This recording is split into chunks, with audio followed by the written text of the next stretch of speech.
Good morning class. How are you all? Hope so you all are fine. So students, as you know, our chapter microbes in human welfare is going on.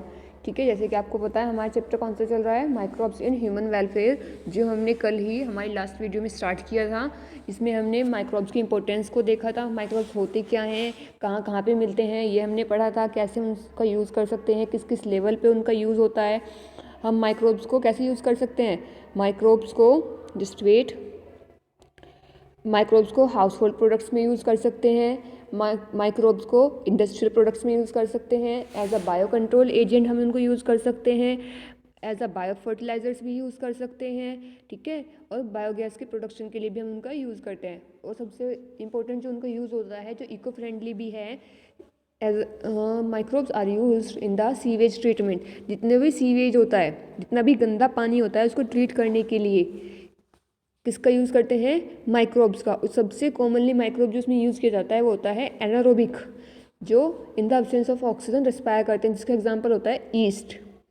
Okay, तो चलिए हमने जो microbes in house hold products है वो कल complete कर लिया था, जिसमें हमने क्या क्या बनाया था, curd, milk to yogurt and milk to cheese at domestic level as well as industrial level. Okay, now in today's class we are going to discuss the microbes in industrial products, कि industries में microbes का क्या क्या use होता है, कैसे वो beneficial होते हैं। तो चलिए आगे देखते हैं हम माइक्रोब्स को।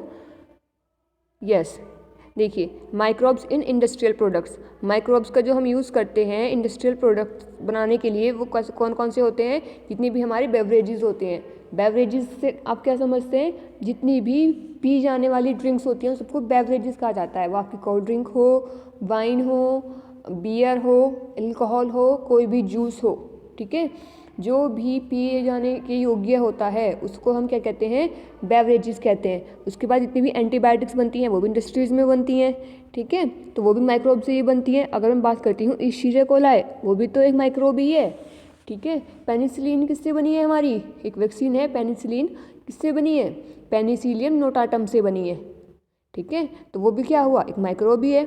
ऑर्गेनिक एसिड्स, जितने भी हमारे क्या होते हैं माइक्रोब्स होते हैं, उनका जो वेस्ट मटेरियल होता है, जो एक्सक्रीटरी प्रोडक्ट होता है, उसमें ऑर्गेनिक एसिड्स होते हैं, तो हम उससे ऑर्गेनिक एसिड्स को भी आइसोलेट कर सकते हैं, ठीक है। बायोएक्टिव मॉलिक्यूल्स को भी हम ले सकते हैं, enzymes, a number of enzymes, okay, जैसे कि आपका डीएनए पॉलीमरेज बहुत अच्छे से मिलता है, रेस्ट्रिक्शन एंडोन्यूक्लियसेस, ये सब माइक्रोब से मिलते हैं। ओके, तो चलिए देखते हैं अल्कोहलिक फर्मेंटेशन। सबसे पहले अल्कोहल सबको पता है क्या होता है, एक पी जाने वाली ड्रिंक होती है। और फर्मेंटेशन मतलब किसी चीज़ को सड़ाना या गलाना। In the absence of oxygen, जब कोई भी चीज़ सड़ जाती है या गल जाती है तो उसको हम क्या कहते हैं, फर्मेंटेशन कहते हैं। और यहाँ पे फर्मेंटेशन किसका हो रहा है, अल्कोहल का। अगर आप लोगों ने क्लास 10th में रेस्पिरेशन टॉपिक पढ़ा है तो आपको पता होगा रेस्पिरेशन 2 टाइप्स का होता है, the aerobic one and the anaerobic one. Okay, कौन कौन सा होता है, aerobic and the anaerobic respiration. तो जो एनारोबिक रेस्पिरेशन होता है उसकी अगर आप लोगों को रिएक्शन याद हो तो just wait my dear students, वो कुछ इस तरह से होती है रिएक्शन उसकी। कैसे होगी उसकी रिएक्शन, C6, जस्ट वेट,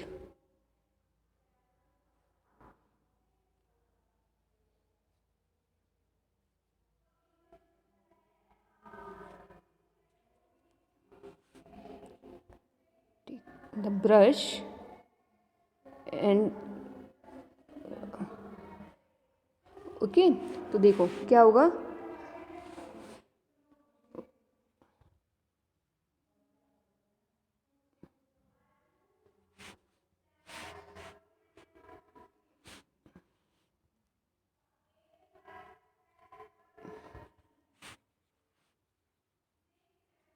तो चलिए जो आपकी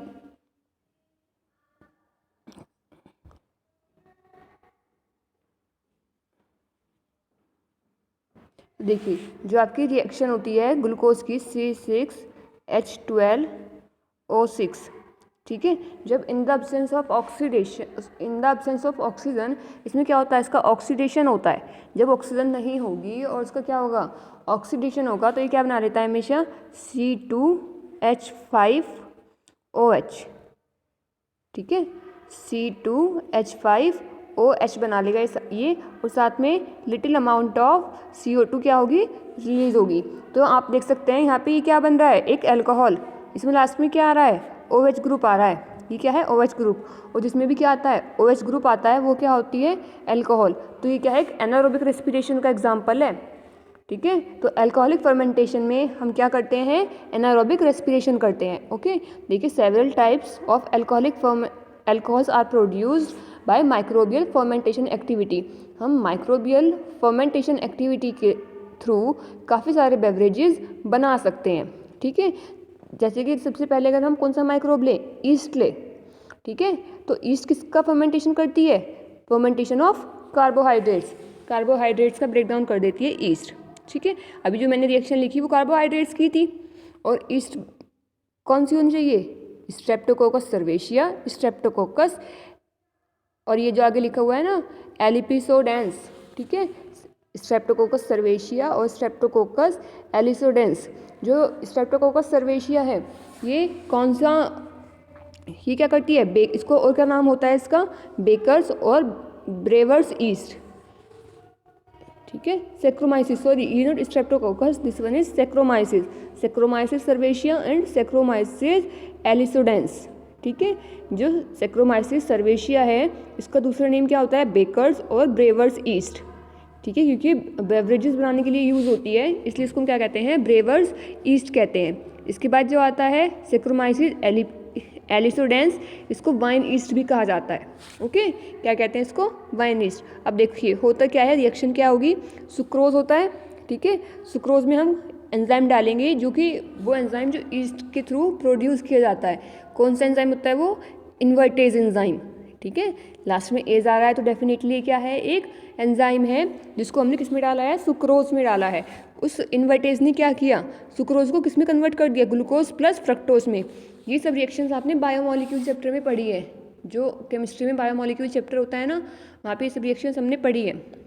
तो देखिए सुक्रोज है, सुक्रोज में क्या डाला गया, ईस्ट डाला गया, ईस्ट ने क्या सिक्रीट किया वहाँ पे, इन्वर्टेज।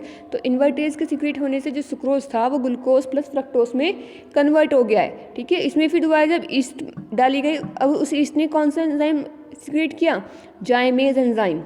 ठीक है, कौन सा किया है, जाइमेज एंजाइम। तो फिर इसने क्या बनाया है, ethyl alcohol plus CO2। Okay, क्या बनाया है, ethyl alcohol plus CO2। Same ये रिएक्शन मुझे डेफिनेटली याद है, हम बायोमोलिक्यूल्स में पढ़ते हैं, क्योंकि इसकी शॉर्ट ट्रिक होती है ना एक, देखिए बताती हूँ रिएक्शन को याद करने की ट्रिक क्या है। देखिए सुक्रोज है ना, तो सुक्रोज रिप्रेजेंट फ्रॉम S।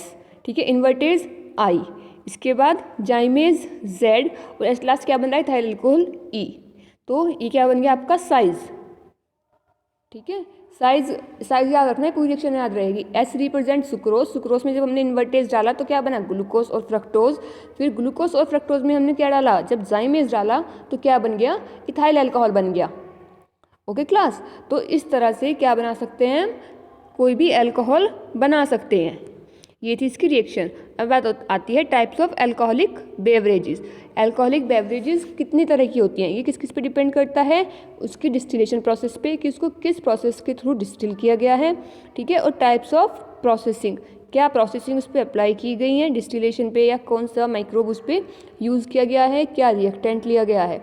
ठीक है, तो देखते हैं, सबसे पहले हमने एक टेबल ड्रॉ कर ली। सबसे पहले सबस्ट्रेट, फिर अल्कोहल बेवरेजेस कौन सी बनती है और उसमें कितने % अल्कोहल होता है। ठीक है, तो सबसे पहले बार्ले, जो बार्ले होता है ना, बार्ले से बनाते हैं, कौन सी बनाते हैं, बियर। बार्ले से क्या बनता है, बार्ले माल्ट, जो मांड होता है ना, मांड एक तरह से जो चावलों में भी होता है, उससे क्या बनेगा, बियर बनेगी। और उसमें कितना नशा होता है, 3 to 6%। इसको सॉफ्ट लिक्विड कहा जाता है, ये इतनी हार्मफुल नहीं होती। ठीक है, जो बार्ले से बनती है। इसके बाद आता है फ्रूट जूस। फ्रूट जूस भी तो एक बेवरेजेस ही है, जैसे कि एप्पल से बनता है, ग्रेप से बनते हैं। ठीक है, पाइनएप्पल का होता है, तो इनसे क्या बनती है, वाइन, ब्रांडी। ओके, ये सब इससे बनती है। और जो ब्रांडी होती है वो तो जुकाम की बहुत अच्छी दवा होती है।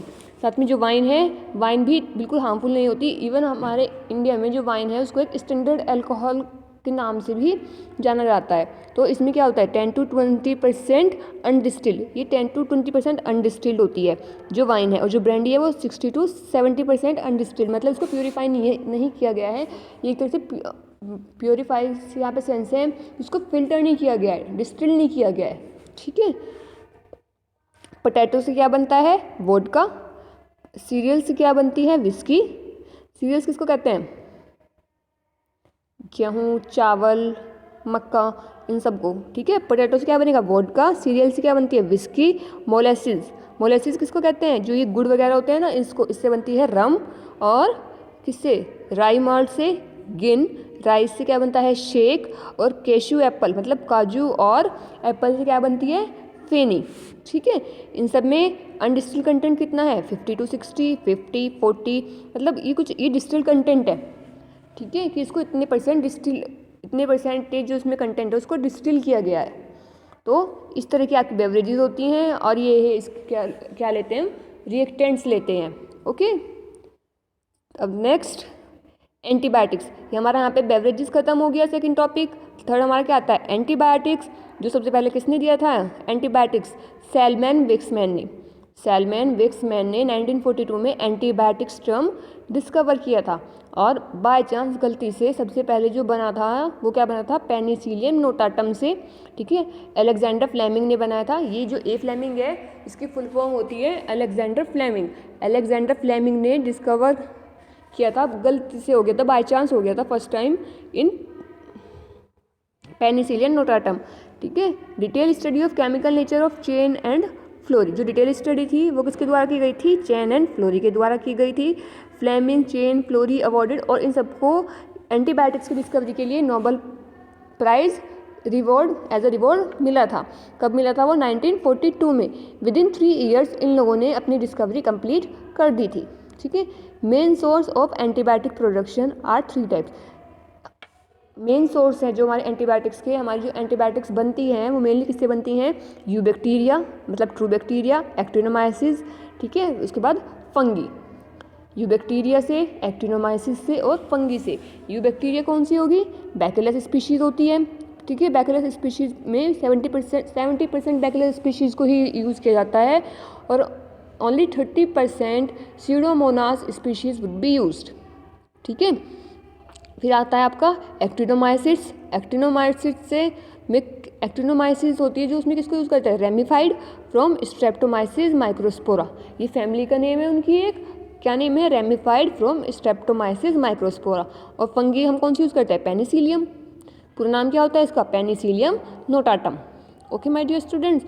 इसके बाद हमारा एंटीबायोटिक्स में इतना ही था, क्योंकि ज़्यादा एंटीबायोटिक्स हम कहाँ पे पढ़ेंगे ह्यूमन हेल्थ एंड डिजीज़ में। यहाँ पे तो बस एक जनरल डिस्कशन था। अब बात आती है नेक्स्ट ऑर्गेनिक एसिड्स कि कौन कौन से ऑर्गेनिक एसिड हैं, किस किस बैक्टीरिया से हमें वो ऑर्गेनिक एसिड्स मिलते हैं। तो चलिए देख लेते हैं। Some organic acids are manufactured bye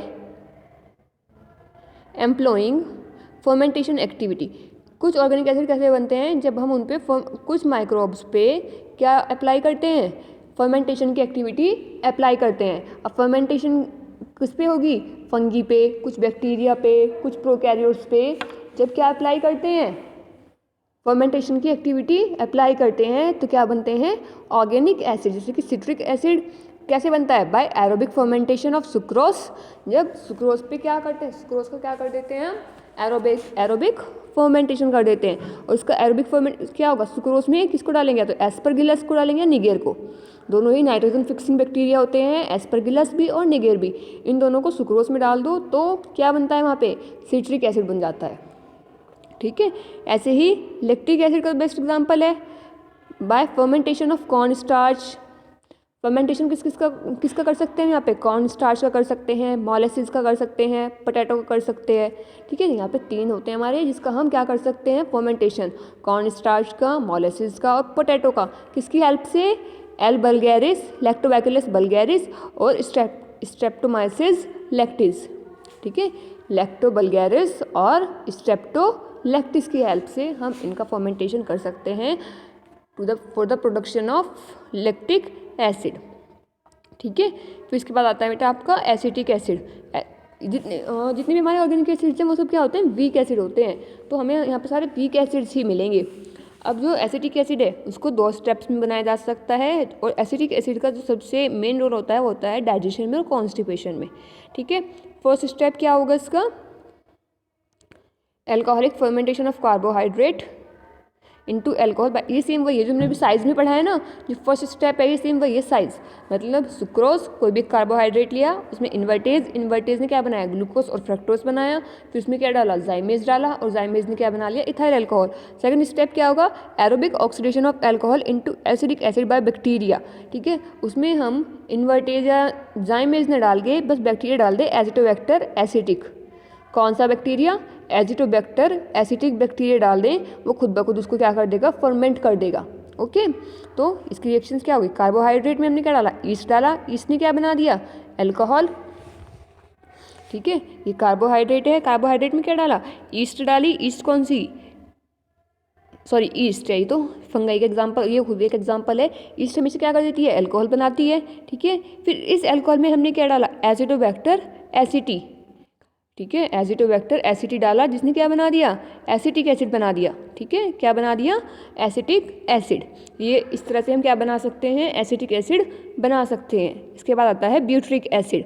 butyric acid किस बैक्टीरिया से बनता है, क्लोस्ट्रीडियम ब्यूटाइलियम। किससे बनेगा, क्लोस्ट्रीडियम ब्यूटाइडियम से क्या बन सकता है, आपका ब्यूट्रिक एसिड बन सकता है। ओके, तो यहाँ पे हमने क्या क्या पढ़ लिया है class, microbes in household products, microbes in household products, microbes in industrial products, microbes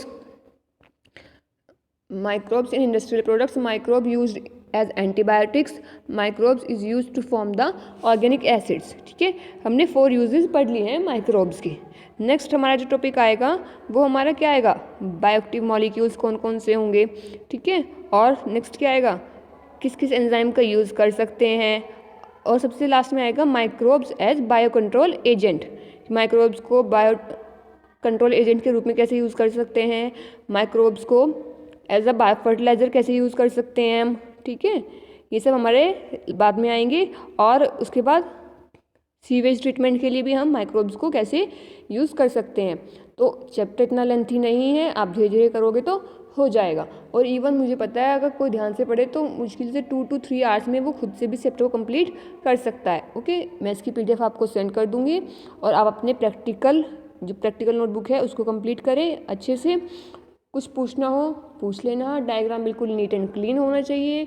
on the blank page on the left hand side सब डायग्राम्स ड्रॉ करने हैं, well label with the help of pencil.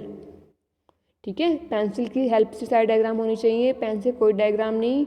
Dates मैं आप लोगों को खुद बताऊंगी जब आप लोग स्कूल में आओगे। ठीक है, रिक्वायरमेंट्स, ब्लैक पेन्स, हेडिंग्स सब बहुत अच्छी, बहुत नीट एंड क्लीन डालनी है। ओके माय डियर स्टूडेंट्स, आपको कोई भी प्रॉब्लम होगी तो आप मुझसे पूछ लेना विया मैसेज, विया कॉल, और आप चाहो तो वीडियो में कमेंट करके भी पूछ सकते हो। Okay my dear students, okay, thank you, stay home, stay safe, have a nice day ahead.